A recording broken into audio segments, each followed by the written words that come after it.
Hampir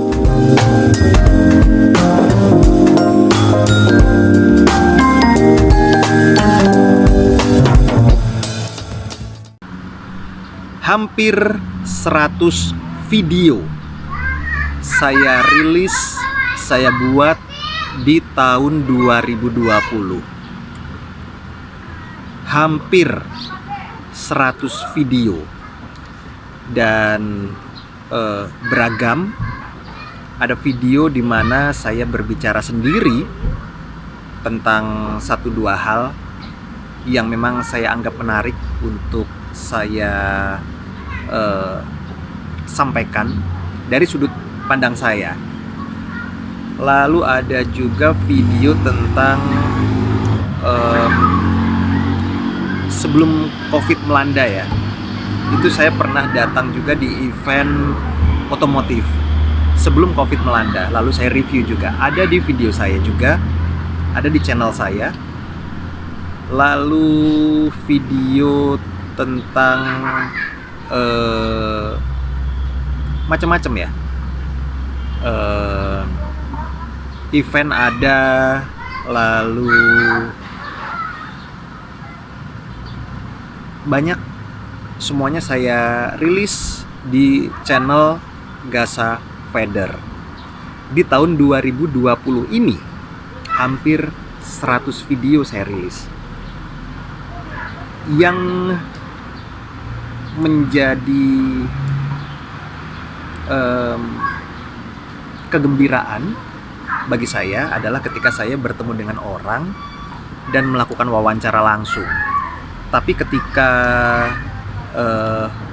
COVID dinyatakan masuk ke Indonesia, saya pun tetap melakukan wawancara, hanya saja melalui telepon. Lalu saya pernah juga wawancara seorang teman melalui live Instagram ya. Tapi yang paling seru memang melakukan wawancara dengan orang, membahas satu dua hal, membahas topik yang lagi panas, yang lagi hangat dan lain-lain. Nah, di antara hampir 100 video yang saya rilis di tahun 2020 ini, ada banyak momen seru ketika saya bisa ketemu sama orang dan ngobrol sama mereka. Di video urutan 3 itu berarti di awal Januari 2020 saya ketemu dengan seorang sahabat, Bapak Arif, teman sejak SMP. Saya masih ingat waktu itu saya datang ke kantornya di Kejaksaan Tinggi Provinsi Banten, ngobrol tentang Adiaksa Banten Football Club. Judulnya Adiaksa Banten Football Club, Kebanggaan Kejati Banten. Itu momen yang menyenangkan. Di awal-awal ya, saya bisa ngobrol langsung, berbicara tentang klub sepak bola milik Kejati Banten, namanya Adiaksa Banten. Lalu saya ngobrol juga dengan mantan penyiar, mantan duet saya juga ketika dulu siaran, Evi. Waktu itu Januari, sepertinya masih Januari ya. Saya berkunjung ke rumahnya untuk melakukan wawancara dengan Evi. Judul videonya Evi Happy Pernah Kerja di Radio. Evi Happy. Evi Happy. Aduh, namanya sih bukan Evi Happy, tapi judulnya Evi Happy. Nah, selanjutnya momen seru wawancara orang adalah ketika saya berkunjung untuk pertama kalinya ke kantor Jamkrida Banten. Saat itu langsung bertemu dengan direktur utama Jamkridanya ya, dan beliau sangat ramah sekali. Bisa dikatakan saat itu saya datang tidak ada rencana untuk wawancara untuk YouTube. Tapi ngobrol-ngobrol akhirnya beliau mau. Beliau ramah sekali, Direktur Utama Jamkrida Banten. Kebetulan di tahun 2020 itu Jamkrida punya tagline Jamkrida Banten ceria. Ya sudah, saya ngobrol. Lalu sekitar Januari 2020 saya juga ngobrol dengan seorang teman namanya Ine. Saya waktu itu ngobrol di rumah makan atau kafe ya, Dapur Menir. Ine ini punya kemampuan untuk membaca sidik jari. Ya, dia punya kemampuan membaca sidik jari. Lalu ya kita ngobrol. Dia menyebut sidik jari itu adalah surat cinta dari Tuhan. Makanya saya kasih judul Surat Cinta dari Tuhan. Ada nggak sih? Ini nih. Nah, surat cinta dari Tuhan. Jadi harus ada contekan ya. Oke, itu menyenangkan. Bisa ngobrol tentang hal yang saya tidak begitu tahu. Membaca sidik jari, surat cinta dari Tuhan.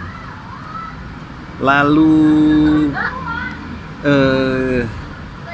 saya juga Januari Februari ngobrol langsung dengan Ketua LPA atau Lembaga Perlindungan Anak Provinsi Banten, Bapak Uut. Berbicara tentang bagaimana menjaga atau melindungi anak di Provinsi Banten. Saya langsung ngobrol dengan Pak Uut, ya, Ketua LPA Provinsi Banten, di kantor beliau.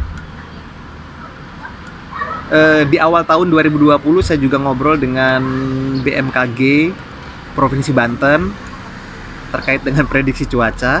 Nah, satu momen yang bagus adalah ketika saya ngobrol langsung dengan Ketua Komunitas Jazz Banten. Jadi di Banten ini ada komunitas jazz, ya.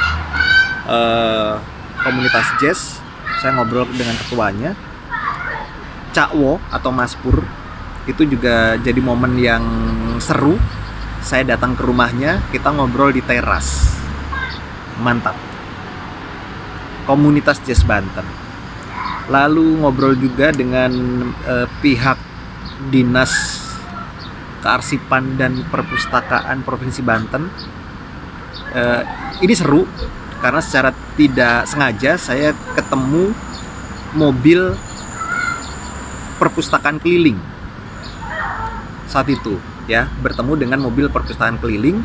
Akhirnya ya udah, saya putuskan untuk ngobrol, dan beliau pun juga nggak masalah, oke aja.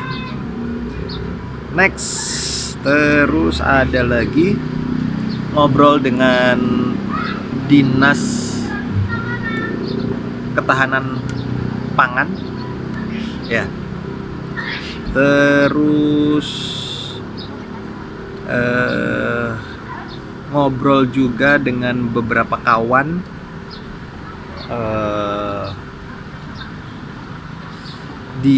yang bergerak di bidang perhotelan.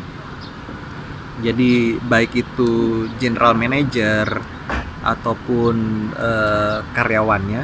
Tapi yang pasti seru berbicara tentang bisnis hotel dikaitkan dengan pandemi COVID-19.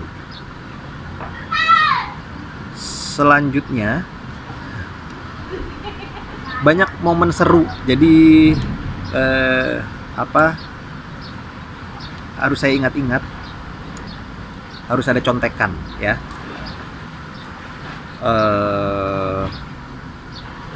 Lalu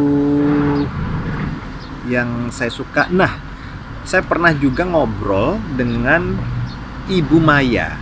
Ibu Maya itu Dia pemilik Sanggar Raksa Budaya. Sanggar Raksa Budaya ini bisa dikatakan sangat mendunia karena sudah go internasional, ada di kota Serang. Saya ngobrol tentang keberadaan Sanggar Raksa Budaya. Lalu ngobrol juga tentang event Kang Nong Banten, Kang Nong Kabupaten Serang 2020 di awal tahun. Lalu meliput event otomotif plus interview Duta Pajak Banten, itu juga menyenangkan. Saya bisa datang ke sebuah event sebelum corona ya. Lalu kota Serang itu punya motif batik khas kota Serang. Itu saya juga ngobrol langsung dengan Ibu Evi. Saat itu saya juga sedikit memasukkan momen di mana saya bertemu dengan wali kota Serang untuk mengambil voice beliau.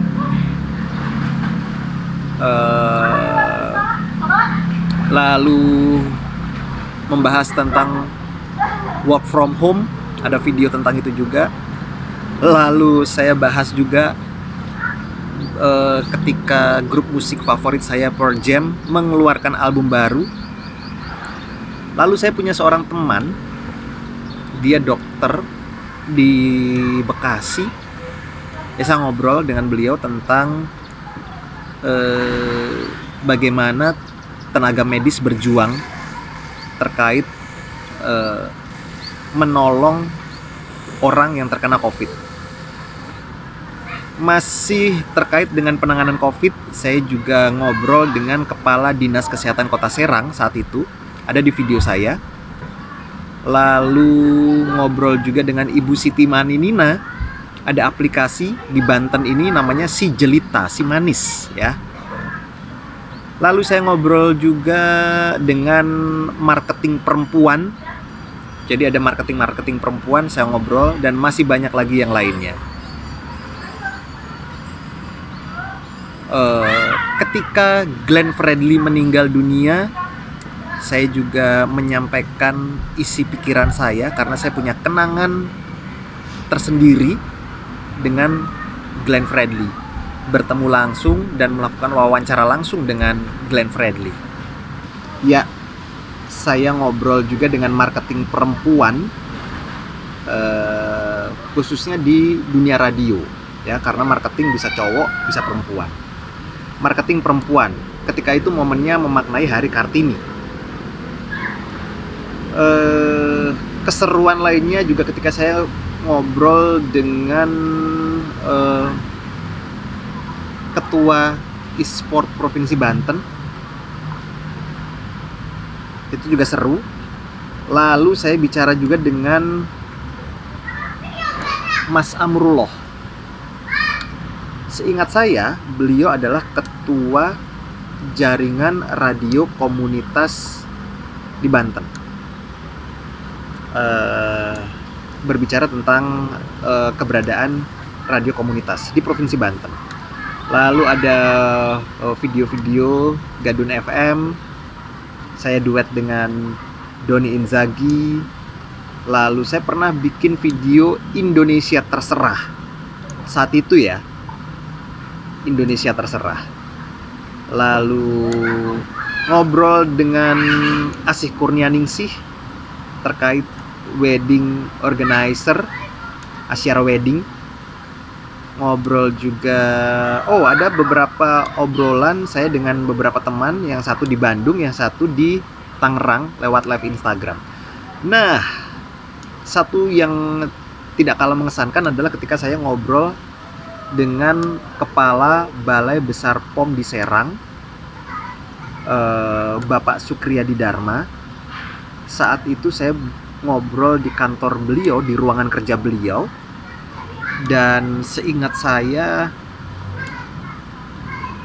menghitung hari, kurang dari 1 minggu beliau harus pindah ke Jayapura.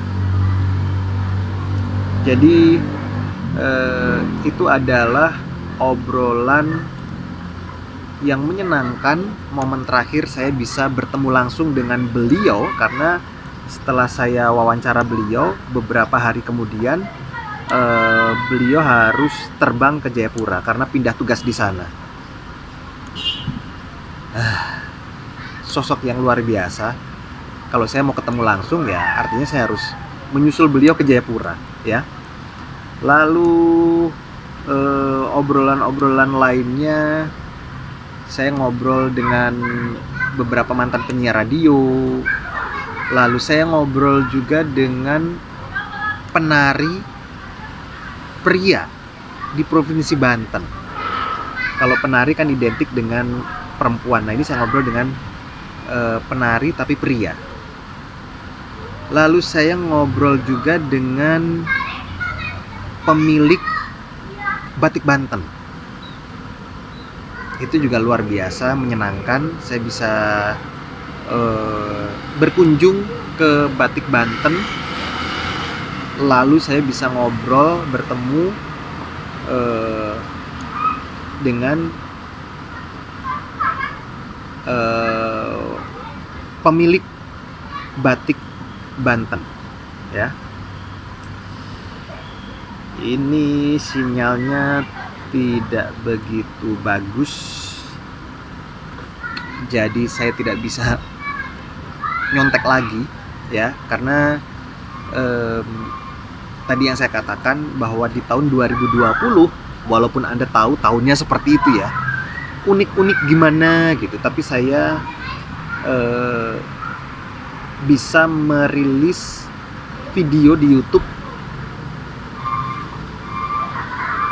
hampir mendekati 100 video di tahun 2020. Video ini juga akan saya tayangkan di tahun 2020 ya, di Desember, akhir-akhir Desember mungkin. Saya kurang bisa memprediksi kapan video ini tayang karena saya masih ada stok 4-5 video lagi untuk saya habiskan di tahun 2020. Rencananya tanggal 31 Desember 2020, hari Kamis, saya akan rilis video. Lalu di tanggal 1 Januari 2021 saya juga akan rilis video. Jadi sepertinya ini adalah video yang saya tujukan untuk saya pribadi. Kilas balik begitu banyak orang-orang hebat yang saya wawancara di tahun 2020. Masih banyak orang-orang yang saya wawancara di tahun 2020. Saya tidak mendapatkan sinyal terlalu baik di sini. Jadi terima kasih untuk semua pihak, untuk orang-orang hebat yang menyisihkan waktu untuk bisa saya wawancara, baik di rumah, baik di kantor, baik di hotel, baik di kafe, maupun di venue, di sebuah event, dimanapun. Menyenangkan, dan akan terus saya lanjutkan di tahun 2021, bertemu dengan orang-orang baru maupun ngobrol dengan orang yang pernah saya ajak ngobrol tapi dengan topik atau pembahasan hal yang berbeda ya. Terima kasih.